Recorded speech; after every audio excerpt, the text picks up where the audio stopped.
And they're the sort of credentials you like to see for a race such as this.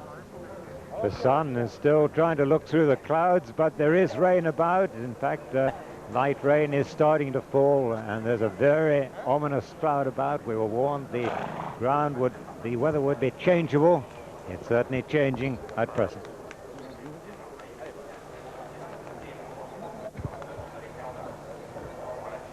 $2.2 to 1 now. Carnegie and Swain and Balanchine linked together, along with Lamtara at the same price, just under 9 to 4. Then 5.3 to 1 Carling, 6.2 to 1 Gunboat Diplomacy and Freedom Cry linked, 8.5 to 1 Pure Grain, 22.2 to 1 Luso, 22.2 to 1 El Sambrador, 22.6 to 1 Lando, and 22.8 to 1 Strategic Choice. But look at those wide variations in the prices. You've still got the choice to choose between starting price and the British option.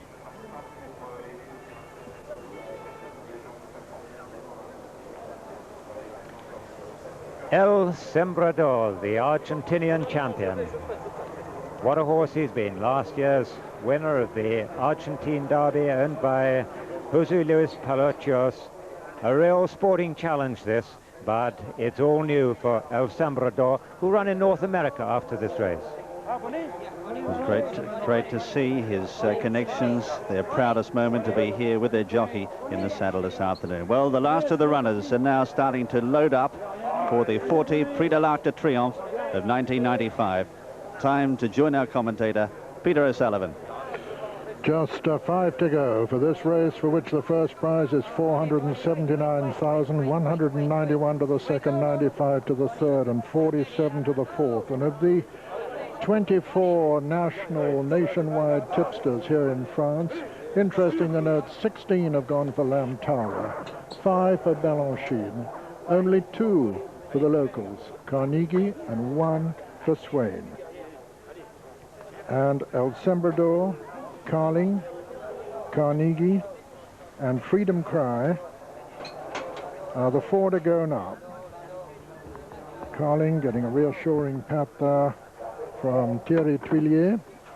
She's just being led up to her stall. That's Freedom Cry on the far side, almost indistinguishable, incidentally, from Gunboat Diplomacy. Carnegie, the previous winner, just a little bit on his toes.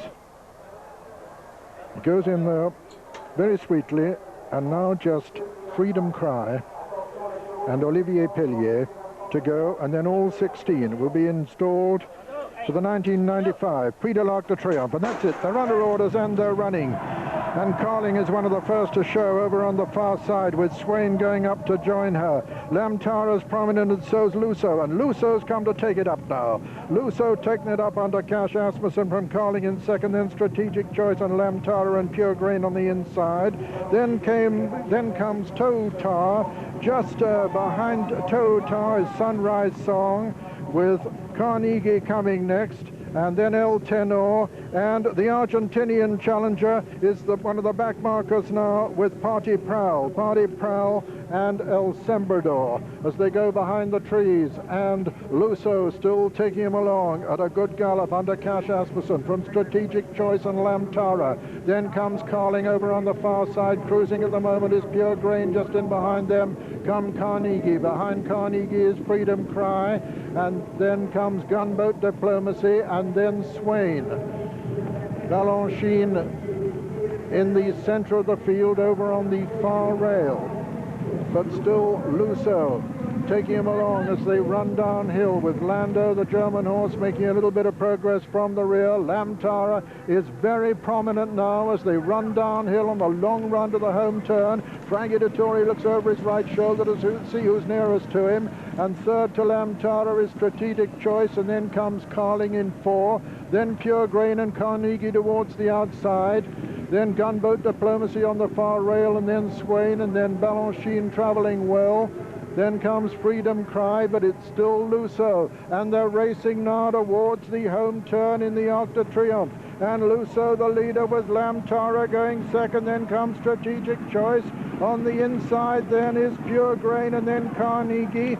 They're turning for home now, and as they do so, It's Lusso being swallowed up now by Lamtara. Lamtara has hit the front. It's Lamtara and Frankie Dettori from Pure Grain and John Reed. And here comes Swain on the outside.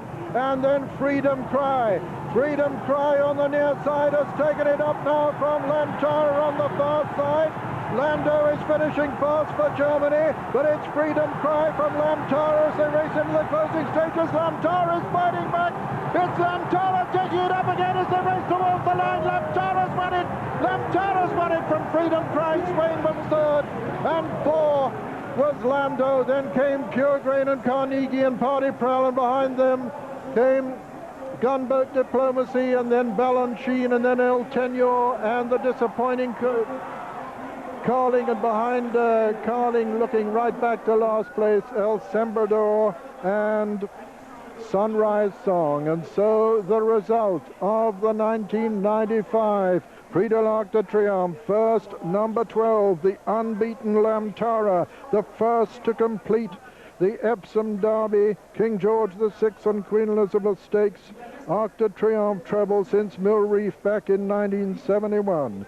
Lamtara, owned by Sheikh Mohammed's nephew Saeed bin Maktoum Al Maktoum, trained by Saeed bin Soror and ridden by Frankie Dettori. Second was number 6, Freedom Cry, owned by Mr. Daniel Wildenstein, trained by Andre Fabre and ridden by Olivier Pellier. Third was number 11, Swain, owned by Sheikh Mohammed, trained by Andre Fabre and ridden by Michael Canan. And fourth was number 4, and what a fine run by him, the German horse, Lando, owned by Gustut Haus Ittlingen, trained by Heitzjens and ridden by Michael Roberts. Well, here Freedom Cry had taken it up. There was a doubt about this son of Soviet Star out of Falling Star getting the trip, but he'd taken it up soon enough. But Frankie's fighting back over on the far side, and Lamtara, and in the closing stages, Lamtara gets the upper hand from Freedom Cry and Swain. Frankie, I think this is just a great day for you today. This horse is a lion. Frankie, we can see what a that moment you're for very Frankie moved by Dettori. the performance of your horse and very moved by winning the Arc for the first time. Now, I think that one day we will be able to... Tara won the race. This horse is I got no words to describe him. He's so tough and hard. I mean, the only thing I can get him close to is a lion. I mean, he doesn't want to lose. He just wants to win. Frankie, you adopted a different tactic today than when the horse won in the King George and when the horse won the Epsom Derby. And you've been very, very close to the pace. Was that the tactic that you had planned? Yes, I mean, the horse is still a little bit immature, so I didn't want to take a chance to dropping him back. And one thing for sure, he stays and he gallops and he fights. Voilà, Frankie est en train de nous expliquer, il ne trouve pas les mots pour nous expliquer que Lamtara est un lion, c'est un roc, c'est un cheval qui ne veut pas perdre, c'est un cheval qui a un cœur absolument extraordinaire. Il a aujourd'hui voulu se tenir très très très près de la tête, il n'a pas voulu prendre de risque. Well, Sheikh Mohammed made the decision for Frankie, and Frankie will always thank him for that, because he was inclining towards Balanchine like so many, but in the end he was persuaded to ride Lamtara with what stunning results. The performance of the horse, or is it because winning your first round or both? Incredibly, he was in the first three almost throughout the race. We worried about pace early on, but there was no worry because Luke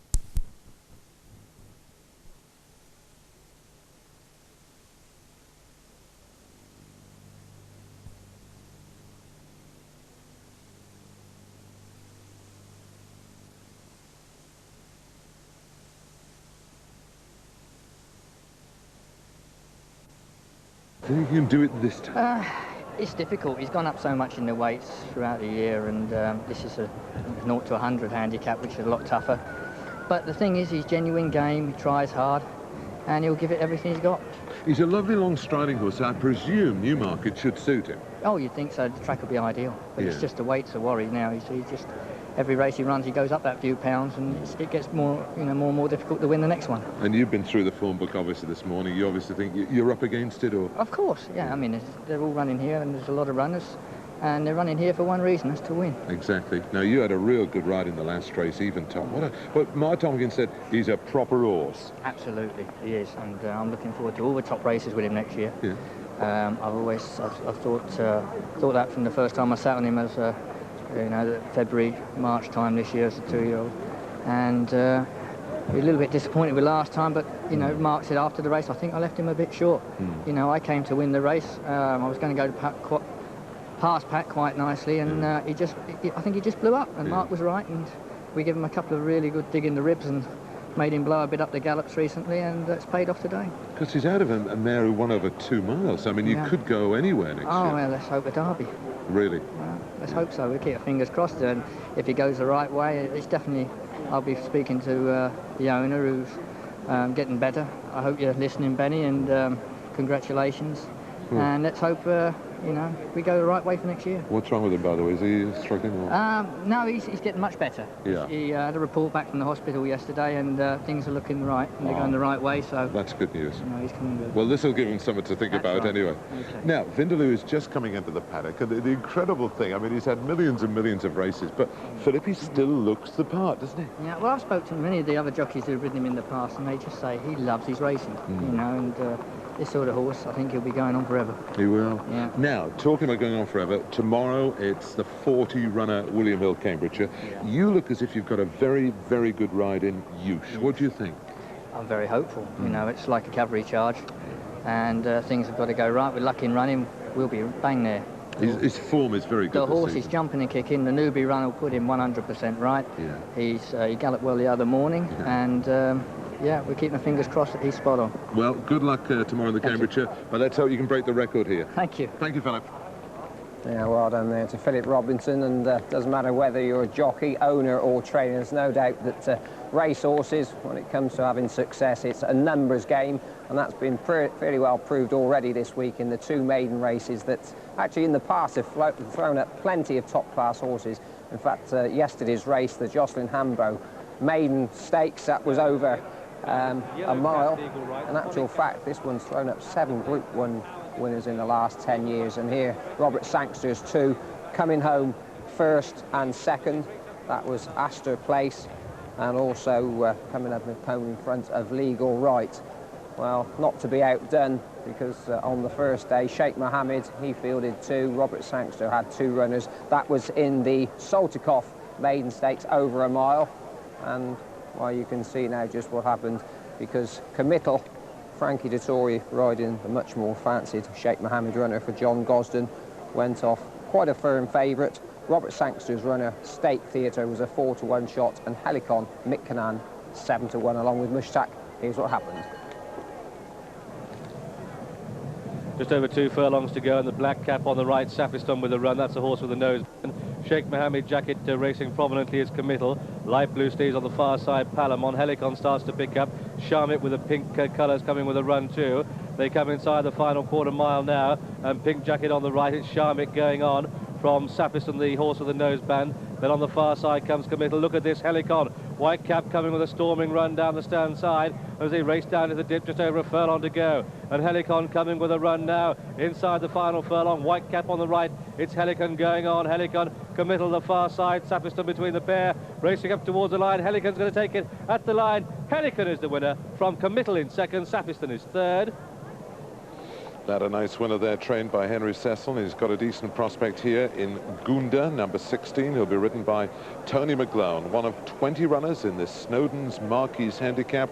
The trip is 1.25 miles, and the runners are named by Gigi.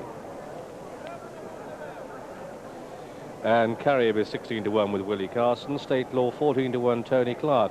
Alcateb 9-to-1 Michael Hills. Tira Heights 33-to-1 Russell Price. Vindaloo is a 12-to-1 chance. Philip Robinson rides. This is his 29th race of the season, Vindaloo. Remarkable. Major change, 14-to-1 Patadary. Heath Yards Rock 33-to-1 Kieran Fallon. Code of Law 10-to-1 John Reed. Teamo 10-to-1 Seb Sanders claiming 3. Sveltana 8-to-1 co-favourite with David Harrison. Indigo Time is 20 to 1 Richard Quinn. Nigel's Lad 10 to 1 Mark Baird claiming 5. Cambridge Knight Visored is a 25 to 1 chance with Kevin Darley. Prize Pupil 10 to 1 with Michael Roberts. Cater Cap Visor 10 to 1. Frankie Dettori on board. Gunda ridden by Tony McGlone 8 to 1. Cyrus the Great 8 to 1 Michael Fenton. Emily Moo 12 to 1 Gary Barbwell. Comrie F Dancer 20 to 1 Danny Wright claiming 3. And Fail to Row 33 to 1 Martin Dwyer claiming 7 but putting up £1 overweight. It's the Snowdon Marquis handicap. It's over 1.25 miles. Gay Calloway and her father Paul just walking across shop there as the next one goes out in the purple colours. That's Comrie of Dancer, Danny Wright riding for Alan Bailey. Next one to go through is Tamo, Seb Sanders, the leading apprentice. Here's Frankie in the Sheikh Mohammed colours on Cater Cap for John Gosden. His horses are in tremendous form. Nigel's Lad, that's got to have a great chance. Looks well. Patrick Haslam sends that down from the north. And then Willie on the top weight, Karayev. What's happening in the ring, Mac? Well, you remember we interviewed a few people purely at random, Tomo, a few minutes ago, and they were nearly all Gunda supporters. Well, I think that was a fair cross-section. The public have gone for Gunda, and she is now favourite for Lord Howard de Walden from 10 to 1 into 8 to 1 Gunda, and she was 100 to 8 chances in the offices this morning. It's 9 to 1 Bar the One, bringing in Svetlana at 9 to 1, Cyrus the Great, Al Katev is also a 9 to 1 chance, and there has been some support for Vindaloo at around 10 to 1 from 12s. Good old Vindaloo is being backed. For the public horses are Gunda and, of course, Vindaloo.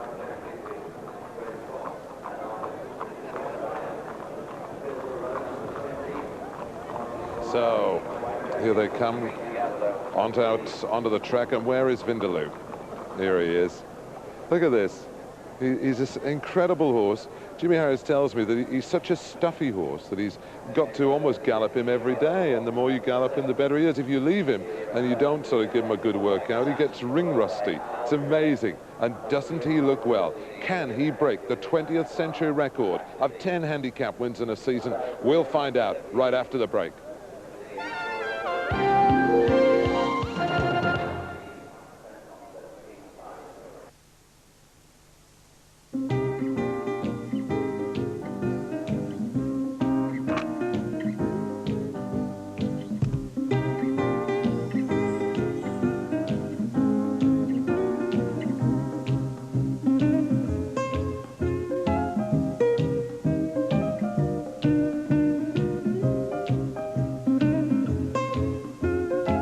Between us, your cat couldn't be in better hands.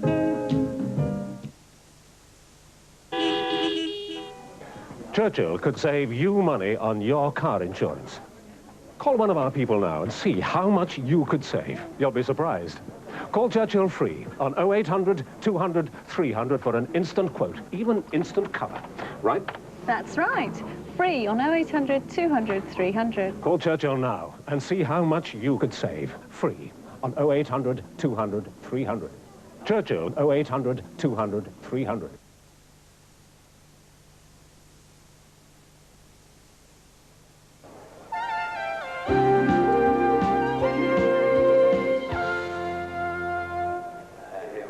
He's still on his way down towards this 1.25 mile start with Philip Robinson, the man who rode the last winner, on board.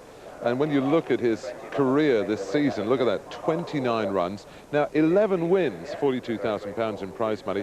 It's 9 of those have been on the turf. And that's why he's going for his 10th handicap win here. He's arriving at the start. Well, fellas, we've heard from Philip Robinson. He thinks, although he'll be doing his best, 9-2, it's a tough task. Would you agree or disagree? I think you've got to say, with such a big field of handicappers and so many of them relatively lightly raced, it would be a marvellous achievement, and I'm sure he'll run well. He looks wonderfully well, considering the campaign he's endured. But it would be a bit of a surprise, John, if there wasn't something to pip him. Yes, I mean, everybody'd like to see him win. He's been a real sort of star throughout this campaign. And as you said, he's kept his condition incredibly well, speaks volumes for him. And certainly on the run he put in last time out, that was as good as any I thought that he's showed so far. He finished 3rd to Nigel's Lad. He's also run some smashing races. He only got beaten 5 lengths at Yarmouth, trying to give a stone to Domapel. Let's move on to Te Amo, who attempts 1.25 miles for the first time. And as he's at least as good at a mile as he was at 7 furlongs, i.e. races as though this trip will suit him. He's an interesting one. He shouldn't be short of pace in the early stages. Seb Sanders riding for Reg Akehurst, and in a hard race he's got a perfectly average chance. Nice easy action, Te Amo. I think if he better suited coming here than probably Epsom last time out. Only got 1 run on the clock, surprisingly, and that's a horse who interested me. That's Alcatab, winner of 2 of his 3 races so far, trained by Gay Calloway, and there's a lot to like about him. He's got plenty of size and plenty of width about him. He'll have a chance, Jim. Yeah, certainly. He certainly an individual with plenty of scope about him. Presumably has had a bit of a problem this season. Delayed reappearance and hasn't run, in point of fact, for over a month now, but like so many of this field, and I mean about 6 or 7 of them in saying that, he's unexposed. He's only had 3 races, 1 last time out. There's more to come from him. 15 is Cater Cap. I must be honest, although he's got a perfectly good chance of winning this on the book, he's not one I like. I saw him scrape home at Pontefract earlier this season in a maiden, and to me he looked as though he'd far rather not have gone through with the effort, but the jockey persuaded him to win. Has, in point of fact, and to be fair, won a handicap, although he did hang left that day, but on easy ground last time out he was well held. Tactically, this is going to be quite an interesting race as well, because quite a number of these need to be held up. Only 2 or 3 like to bowl along, as we've seen. Front-running tactics seem to have been paying dividends here over the last 2 or 3 days. 16, Gunda, a well-bred filly. She's by Darshan out of Grampulla, and she's closely related to 2 winners of Lord Howard's, notably Gondolier, who was a good middle-distance horse. This animal won a maiden at Newmarket. It has to be said it wasn't much of a race, but did come from the back in a crawl of an event. And then next time out, didn't get going until the winner had gone clear, the winner being Emily Moo, and she's considerably better off with Emily Moo at the weights, as she hasn't run since that defeat, and it was on July the 14th. One assumes she's had something wrong with her, perhaps had something wrong with her at Newbury as well, and she, one would think, has some more progress in her. Yeah, quite a delicate-looking filly. I would imagine she takes any getting ready at all. Lightly made. James Fanshaw's horses haven't really been in tremendous form, but Svetlana's already put 1 win on the clock for him. She won at Yarmouth and then went to Doncaster and didn't run badly behind Clan Ben. It was a very fast run race on that occasion, growing a little bit soft.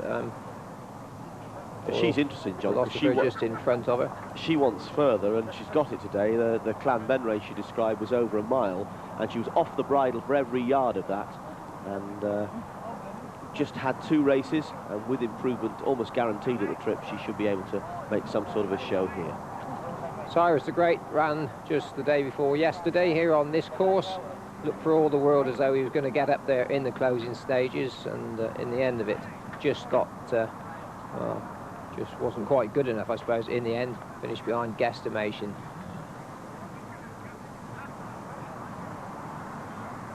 Now joint favourite, and here's a show from Simon. Yes, joint favourites Gunda and Cyrus the Great at 8 to 1. On 9 to 1's Veltana, 10s then Alcateb, Cater Cap, Code of Law and Nigel's Lad. Also 10 to 1 now Vindaloo from 12 to 1. On 12s is Te Amo, Prize Pupil and Emily Moo. Major change at 14 to 1, and it's 16 to 1 bar.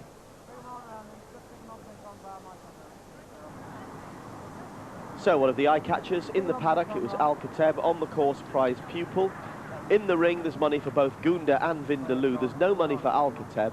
And on the course, Graham didn't like the way Heathyard's Rock strode down.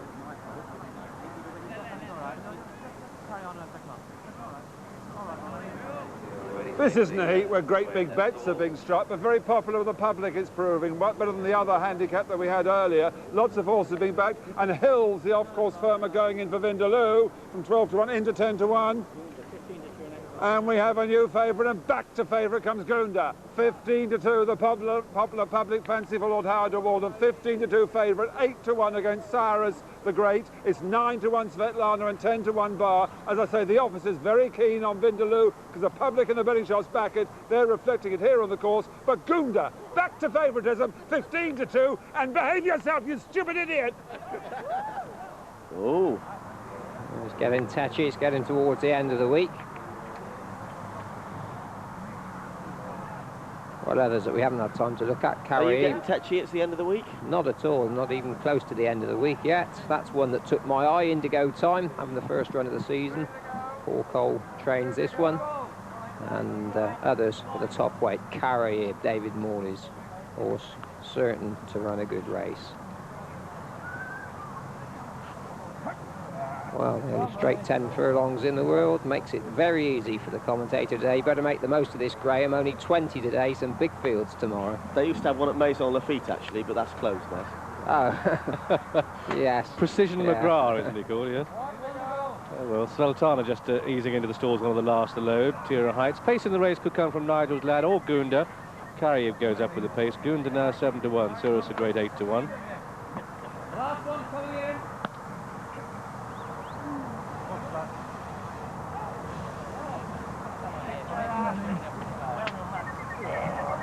Yes.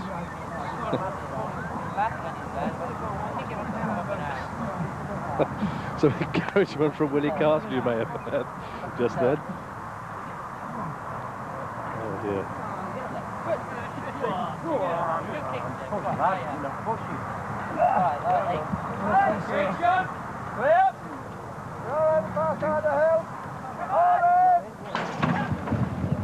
And Spartana is a bit slow to stride from stall 2 towards the right of the picture. Tira Heights is racing prominently. The grey, Major Chances are going very well. Major Change, I should say, on the stand side.